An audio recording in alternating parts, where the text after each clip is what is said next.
I'm not sure. Hang on, check. What do you need? Excellent. So I'll mute the backup line and reopen the main line. Perfect. Thank you very much, Paul. You're welcome. Same to you, Todd.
Bonjour à tous.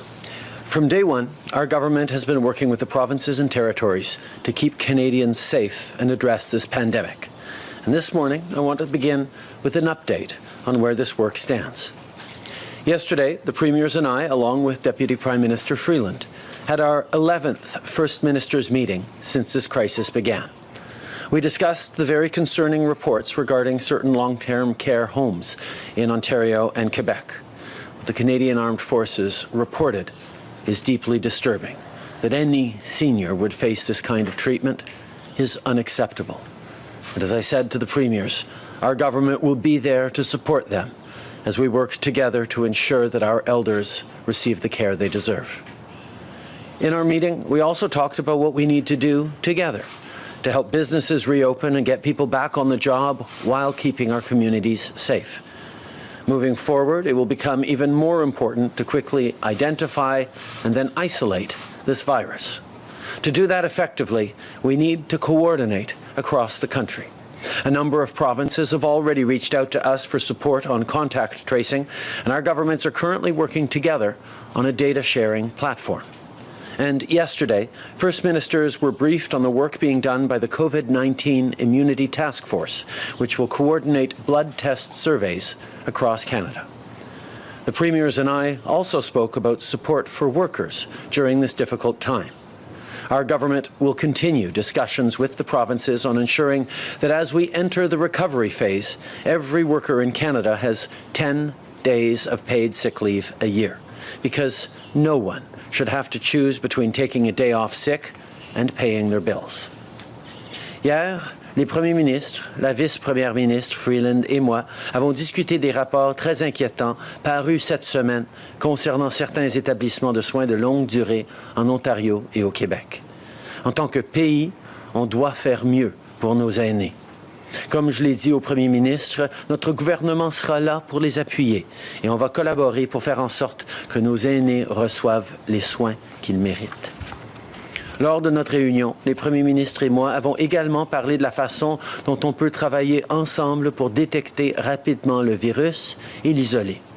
Les premiers ministres ont reçu une mise à jour concernant les travaux du groupe de travail sur l'immunité COVID-19 qui va coordonner les analyses sanguines à travers le pays. Nous avons aussi discuté de la façon dont on appuie les travailleurs durant cette période difficile. Notre gouvernement poursuit des discussions avec les provinces pour faire en sorte que lorsqu'on va commencer la reprise, chaque personne ait 10 jours de congé de maladie payés par année. Notre gouvernement travaille aussi avec les dirigeants des Premières Nations, des Inuits et de la nation métisse pour soutenir les communautés pendant la crise. On a déjà fait toutes sortes d'investissements, que ce soit pour offrir des prêts aux entreprises autochtones, des emplois aux étudiants ou des services à ceux et celles qui vivent hors réserve. Mais on sait qu'il nous reste encore du travail à faire et aujourd'hui, on franchit une autre étape. This morning, I can announce that we are investing $650 million to support Indigenous communities on health care, income support, and new shelters for women. Let me start with the first pillar, which is health care. Although we've made progress, there are still communities that are not properly equipped to handle a COVID-19 outbreak, and we need to address that. That's why we're investing over $285 million for public health in First Nations, Inuit, and Métis communities. These funds will go toward more nurses, will help procure specialized supplies, and will support work with First Nations, Inuit, and Métis communities on continued community-driven responses. Having the right health care is essential, but it isn't the only concern facing communities right now. Because of this pandemic, a lot of people also need a hand in paying for the basics. So, as a second pillar of this investment, we are boosting the On-Reserve Income Assistance Program. This money will support people living on reserve who need help paying for things like groceries, cleaning supplies, or rent. A portion of this funding will also help First Nations communities continue to provide services like skills training and support for people as they navigate federal benefits. The work being done in communities by members of the communities is incredibly important to help people get through this very challenging time.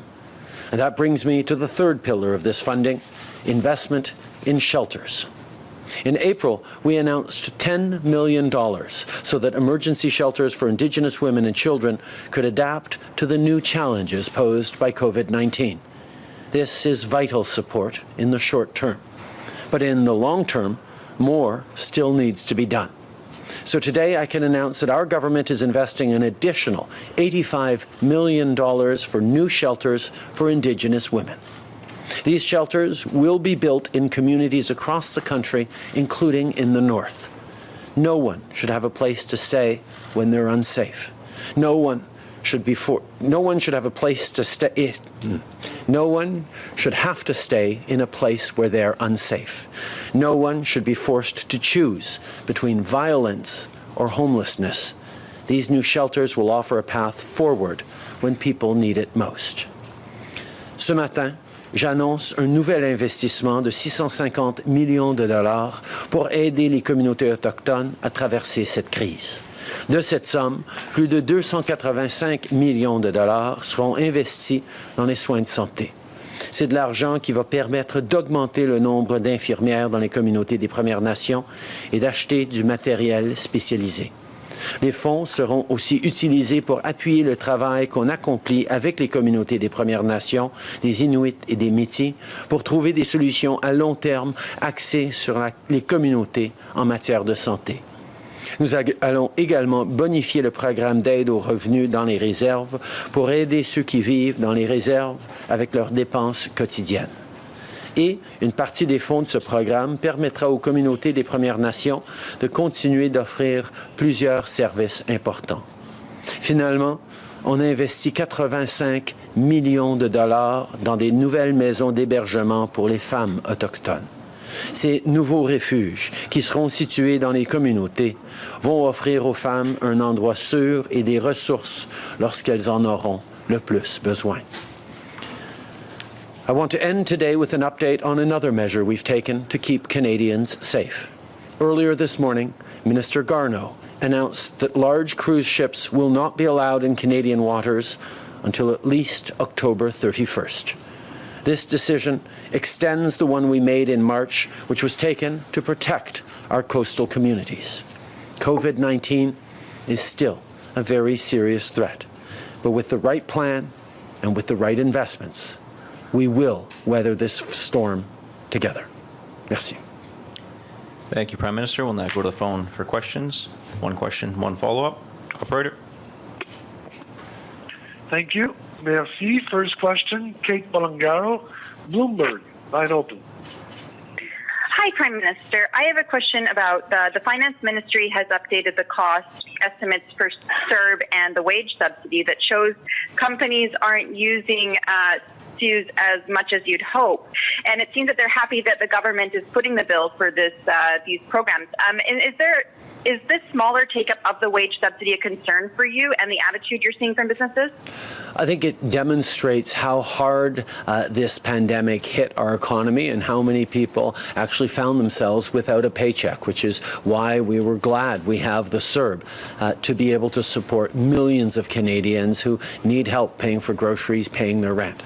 But as we move forward and as businesses start to reopen and need to get people back to work, the Canada Emergency Wage Subsidy will become more and more important, which is why we extended it throughout the summer, and will continue to encourage employers to rehire employees to be able to get our economy going once again.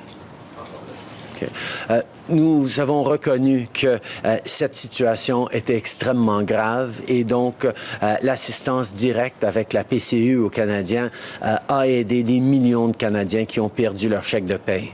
Mais au fur et à mesure qu'on va rouvrir l'économie, recommencer nos business et notre activité économique, nous avons besoin que les entreprises réembauchent les travailleurs, embauchent de nouveaux travailleurs et la subvention au salaire va aider. La subvention aux travailleurs va aider les entreprises à pouvoir faire le travail nécessaire pour relancer notre économie. And a follow-up, Kate? So while China has remained quite vocal and firm in pursuing its more aggressive foreign policy, including towards Canada with the Meng case that we saw continuing on Wednesday, and Canada has been rather avoidant in using strong words against China. I'm wondering how much more aggression from Beijing will it take for you to stand up to Xi Jinping, and are you afraid of him? We have continued to put Canadian interests and Canadian principles at the forefront of everything we do around the world, including with China. We will continue to work to ensure that Canadians have the equipment that we need to get through this situation, while at the same time expressing our concern for the 2 Canadians arbitrarily detained in China, and continue to highlight our concerns around Hong Kong and around questions that need to be asked for the WHO. We will continue to stand up for our principles and continue to look out for the interests of all Canadians. Nous allons continuer de souligner nos préoccupations avec la Chine par rapport à Hong Kong, par rapport aux Canadiens détenus, par rapport à la situation avec l'Organisation mondiale de la santé, tout en assurant qu'on assure que les Canadiens reçoivent l'équipement et l'aide dont on a besoin de partout dans le monde, y compris la Chine.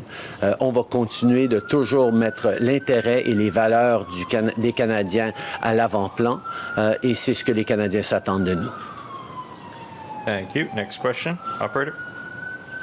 Thank you. Merci. Prochaine question, Michel Lamarche, TVA. À vous. Monsieur Trudeau, ce matin, on écoutait M. Garneau qui sous-entend que la survie de l'industrie aérienne, ça fait en sorte qu'il faut écarter le remboursement des billets d'avion qui ont été annulés. Pouvez-vous, ce matin, être plus clair avec les consommateurs et les voyageurs qui avaient de ces billets et qui veulent un remboursement? Moi, ma préoccupation première, c'est évidemment pour les Canadiens, pour les gens qui ont besoin d'aide à travers cette crise, qui ont besoin d'appui, qui ont besoin d'argent dans leur poche. C'est pour ça qu'on a mis de l'argent dans les poches des Canadiens, dans les comptes de banque des Canadiens depuis les tout débuts. Nous travaillons avec les compagnies aériennes, nous travaillons avec les Canadiens pour assurer qu'on trouve une piste pour assurer que les Canadiens soient aidés, tout en s'assurant que, évidemment, on ait une industrie aérienne après cette crise. C'est une crise extrêmement difficile à bien des égards, mais on entend très clairement les préoccupations des Canadiens à cet égard-là. Okay. Our focus throughout this issue, this pandemic, has been on Canadians, on getting them the support they need, which is why we put out millions, billions of dollars in support for Canadians to help them get through this. I hear clearly the concerns that Canadians have around their air tickets. We will continue to work with the industry and with concerned groups of Canadians to ensure that we find a fair way through this. But I know Canadians at the same time want to make sure we continue to have an airline industry after this very difficult pandemic. Getting that balance right and listening to Canadians is what we will do. Un suivi, Michel?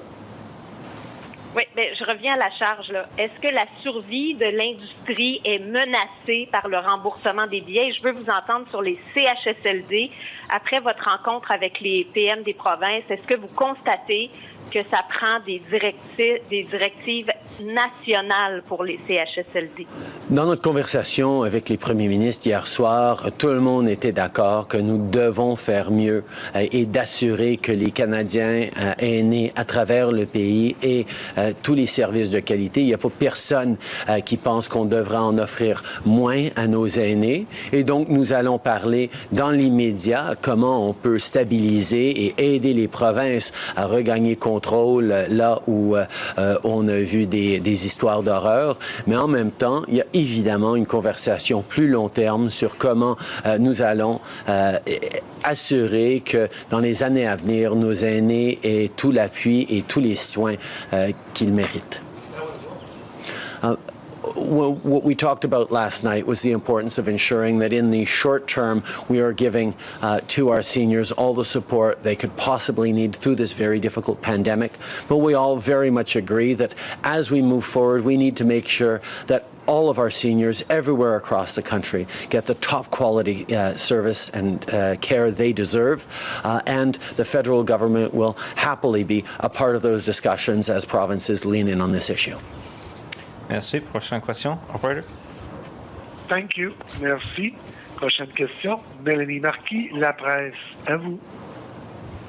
Oui, bonjour, M. Trudeau. Je veux revenir sur la question de ma collègue Michel parce que, en tout respect, vous n'y avez pas répondu du tout concernant les remboursements des billets de voyageurs pour les vols qui ont été annulés. Vous dites ma préoccupation première, c'est d'assurer les Canadiens, leur remettre d'argent dans leur poche. Est-ce qu'on doit en comprendre que pour vous, les billets d'avion que les Canadiens ont achetés, c'est des produits de luxe, des achats de luxe qui ne méritent pas de leur être rendus? Non, au contraire, je comprends qu'il y ait des Canadiens qui ont épargné longtemps pour acheter des billets d'avion qui leur sont très chers. Et nous allons travailler avec l'industrie. Nous sommes en train de regarder ce que d'autres compagnies aériennes font à travers le monde et nous allons avoir plus à dire dans les semaines à venir. OK. Sur un autre sujet, M.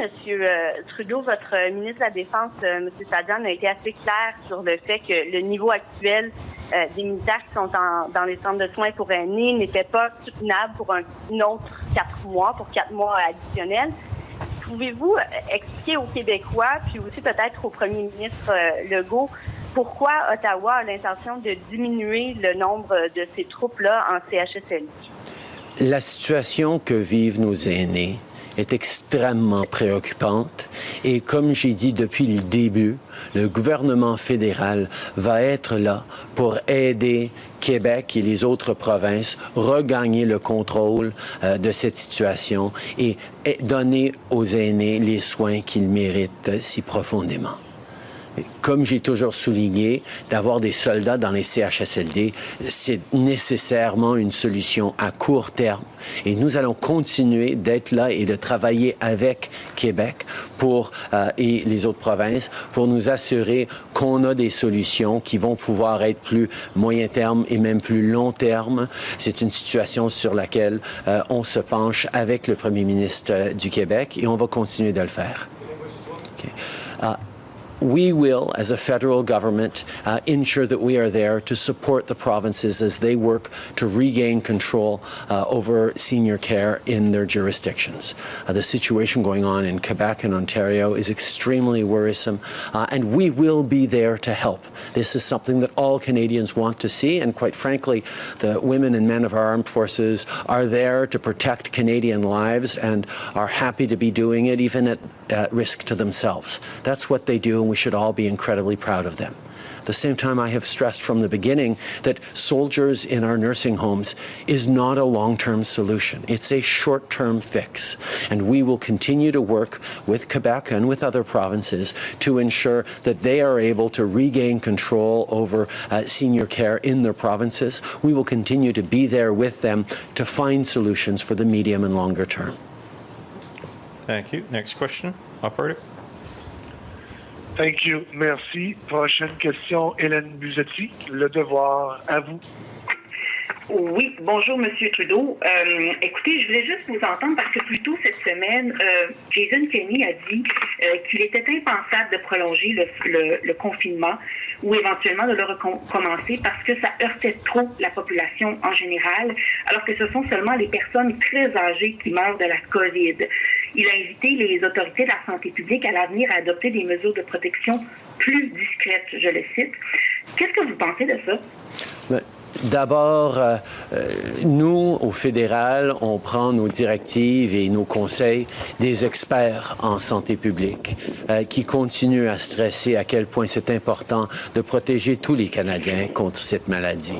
Effectivement, les aînés sont plus vulnérables et en plus grand danger de mort à cause de la COVID-19, mais on a vu des décès dans toute la population et nous devons de faire notre part pour protéger les plus vulnérables et tous les Canadiens. Nous allons continuer de chercher à rouvrir, à recommencer l'économie de façon responsable et graduelle en gardant les principes scientifiques et la protection des Canadiens comme notre plus grande préoccupation. On ne peut pas avoir d'économie canadienne sans les Canadiens. Et pour avoir les Canadiens, il faut qu'ils soient en santé. Oui, en fait, sur un autre sujet, vous avez parlé de votre appel hier au premier ministre, notamment pour parler du congé de maladie de 10 jours. Je serais curieuse de savoir quelle a été la réceptivité des premiers ministres provinciaux. Là-dessus, on avait senti une certaine tiédeur.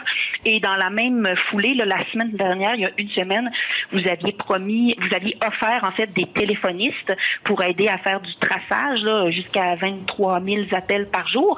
Je me demandais si les premiers ministres provinciaux s'étaient prévalus de votre offre.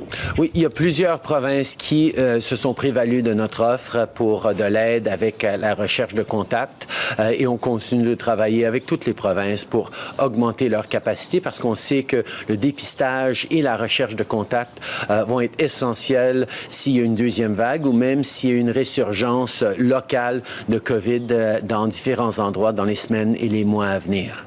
Par rapport au congé de maladie, on a eu de très bonnes discussions encore hier soir. C'est sûr qu'il y a une variété de perspectives chez les premiers ministres par rapport à leurs besoins et leurs perspectives là-dessus.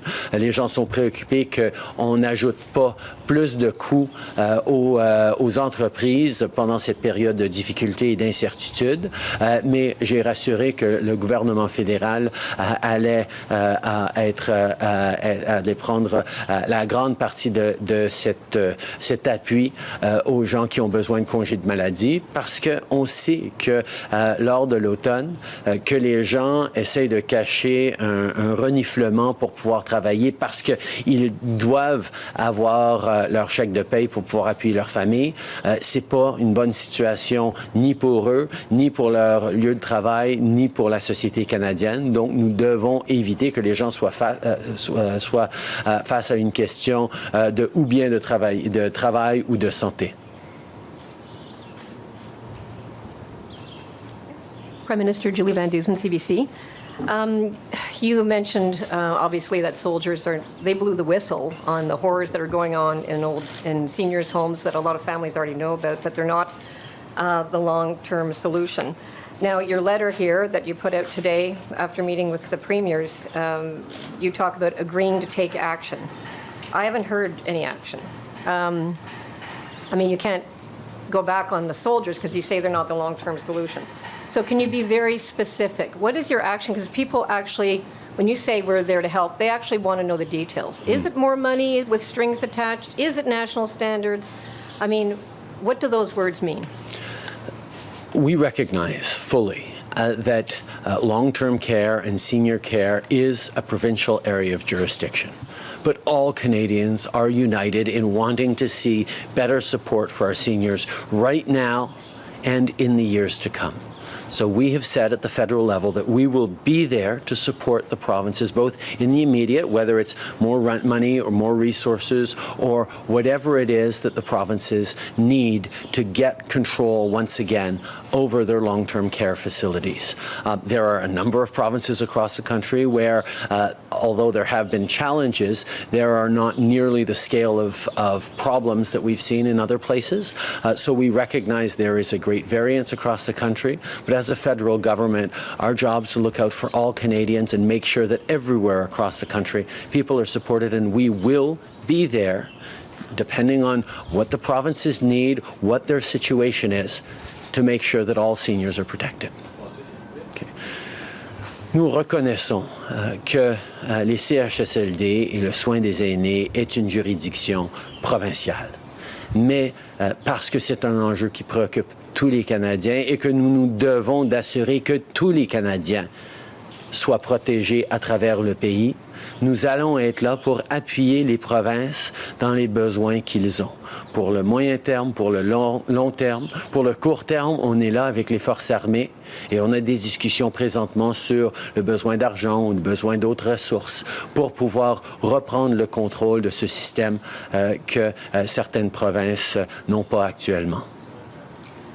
So I'm sure that issue isn't going to go away, but I need to ask you about mortgages because you must be aware that some families are having to break their mortgage contracts early. So would you consider telling the banks to ease mortgage penalties for those Canadians who are stuck in this position because they have no work.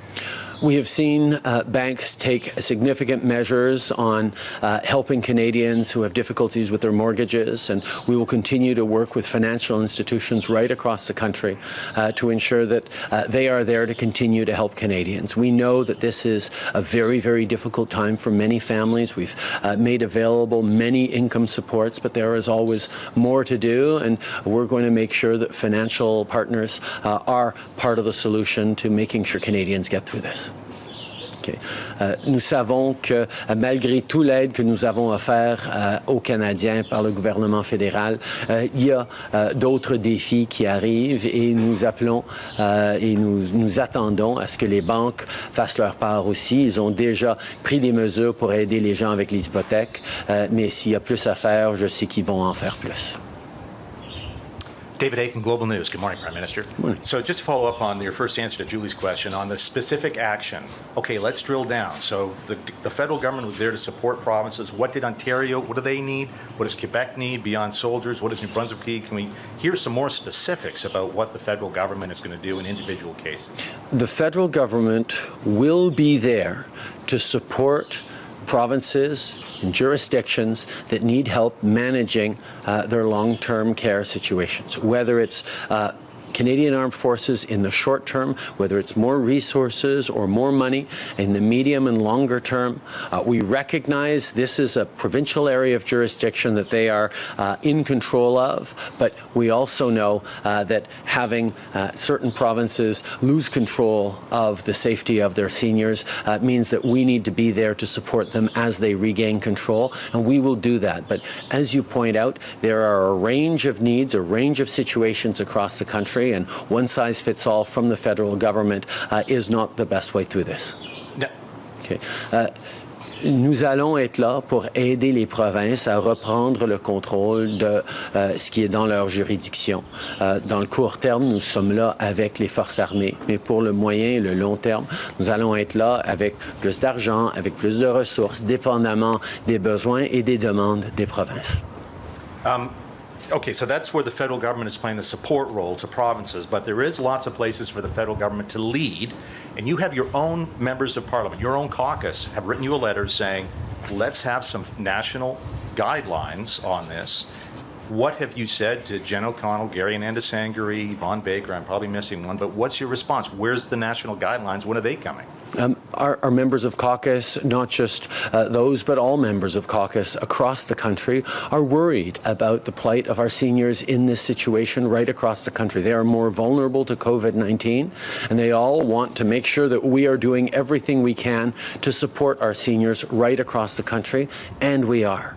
There are, of course, going to be a need to have very real conversations, not just between order of governments, but as Canadians, about how we make sure that we are properly supporting the seniors who build this country with their hard work, the seniors who deserve a secure and dignified retirement. These are things that all Canadians want to see us do better as a country, as a society on, and we will be there for those conversations in the medium and long term. But right now, we're still dealing with this emergency of getting people the support they need faced with this COVID crisis. Bonjour, M. Trudeau, Louis Blouin de Radio-Canada. Hier, à la rencontre des premiers ministres, il a été question d'une réouverture de la frontière avant le 21 juin entre le Canada et les États-Unis pour la réunification familiale.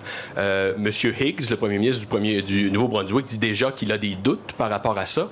Pouvez-vous nous dire où en sont les discussions, puis qu'est-ce qui est sur la table actuellement? Est-ce qu'effectivement, cette proposition-là est considérée sérieusement? Nous sommes en train de regarder la situation où des citoyens ou des résidents permanents ont un conjoint, des enfants ou des parents, donc des liens de parenté extrêmement étroites, qui sont séparés par la frontière canado-américaine et n'ont pas la capacité de rejoindre leur famille. On a vu plusieurs histoires dans les nouvelles depuis les dernières semaines de situations assez touchantes de familles divisées. Donc nous sommes en train de regarder comment nous pouvons allons faire une petite modification dans des situations de réunification de familles divisées pour des membres très proches de la famille.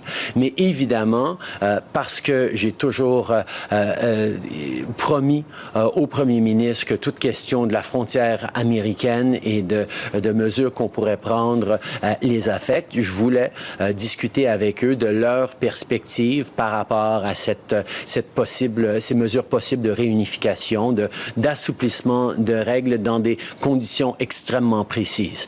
Parce que, évidemment, l'entente que nous avons à la frontière va continuer jusqu'à la fin juin, comme convenu, mais est-ce qu'il y a des petites exceptions qu'on pourrait faire? Et j'en ai discuté avec les provinces. J'ai entendu des voix qui étaient ouvertes à ça, d'autres qui ont des préoccupations. Et nous allons continuer nos discussions. Nous allons continuer d'assurer qu'on fait les bonnes choses en gardant la santé, la sécurité des Canadiens en première ligne.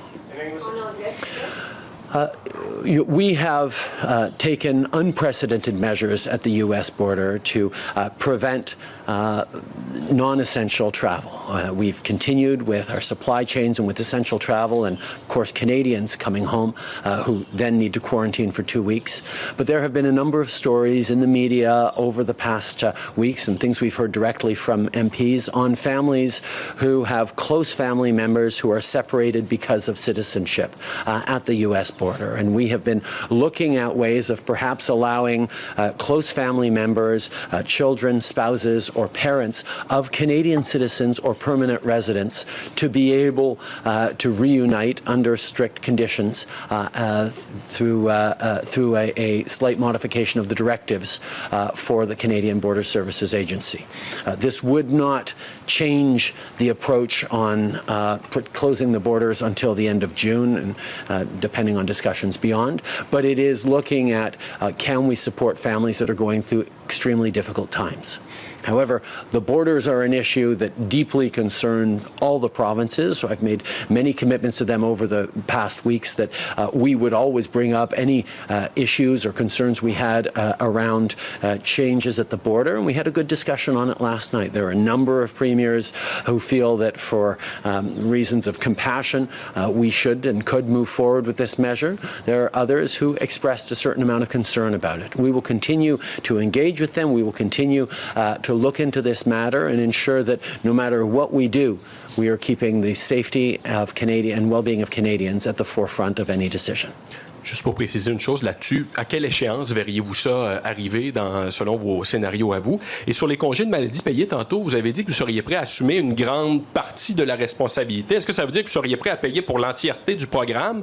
Est-ce que c'est assez pour convaincre les provinces récalcitrantes, d'après vous?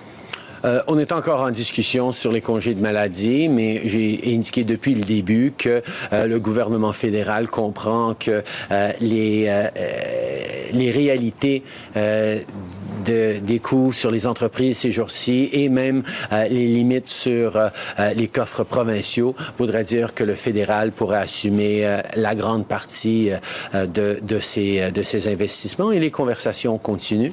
Par rapport aux mesures sur la frontière, on regardait pour les jours à venir, peut-être la semaine à venir, mais comme vous avez vu, les conversations continuent. Kevin Gallagher with CTV National News. So you say that military members in long-term care facilities needs to be short-term, not long-term. But the Premier of Quebec is asking until September, so it's only a few months. Why can't the Canadian government commit to having the military assist long-term care homes in Quebec at least until that time? Is there something else those soldiers have to be stationed to or sent to? Is there a reason that commitment to September can't be made? These are operational discussions that are ongoing between Quebec, the Government of Quebec and the Government of Canada and the Canadian Armed Forces. We will continue to have those discussions. And as I said, we will continue to do everything we can to be there to support Quebec as it works to regain control over its long-term care institutions. What discussions have you had with Ontario Premier Doug Ford? Of course, his government cut $34 million to long-term care funding, and now his province is asking the federal government for financial assistance. Where does that leave the federal government in helping provinces if they've already cut budgets to vital services for seniors and long-term care residents? I think many of those questions are the medium and longer term questions around what we need to do to ensure that our systems are properly able to support our seniors. But at the same time, right now, we are focused on helping in an emergency situation, helping seniors, helping Canadians get through a very difficult situation. We will continue to be there for them. We will continue to work closely with provinces and give federal support wherever necessary. I just want to make a quick point on what is happening in the United States. Many Canadians of diverse backgrounds are watching, like all Canadians are, the news out of the United States with shock and with horror. Anti-Black racism is real. It's in the United States, but it's also in Canada. And we know people are facing systemic discrimination, unconscious bias, and anti-Black racism every single day. We need, as a society, to stand together, stand up against discrimination, be there for each other in respect, but also understand that we have work to do as well in Canada, in our systems that we need to work forward on. And I call on all Canadians, whether it's anti-Black racism or anti-Asian racism or racism and discrimination of any type, to stand together in solidarity, to be there for each other, and know just how deeply people are being affected by what we see on the news these past few days. Je prends un moment pour souligner aux Canadiens qui regardent avec stupéfaction et horreur ce qui se passe aux États-Unis, pour rappeler que même si on voit tout ça se passer aux États-Unis, au Canada, on n'est pas sans vivre du racisme, de la discrimination. Et nous devons de faire mieux, que ce soit du racisme anti-noir, que ce soit du racisme anti-asiatique, que ce soit de la discrimination systémique. Nous avons du travail à faire ici et nous devons aujourd'hui et tous les jours d'être là les uns pour les autres dans tout le respect, dans toute la compassion. Parce que de comprendre les réalités, les défis que vivent différentes personnes dans des moments difficiles, nous allons mieux s'en sortir en tant que pays. Je sais que les Canadiens sont là les uns pour les autres. On le voit à tous les jours pendant cette pandémie. Et nous allons continuer de l'être. Thank you. Thank you very much. Julie, I just wanted to wish you all the very best in your next chapters.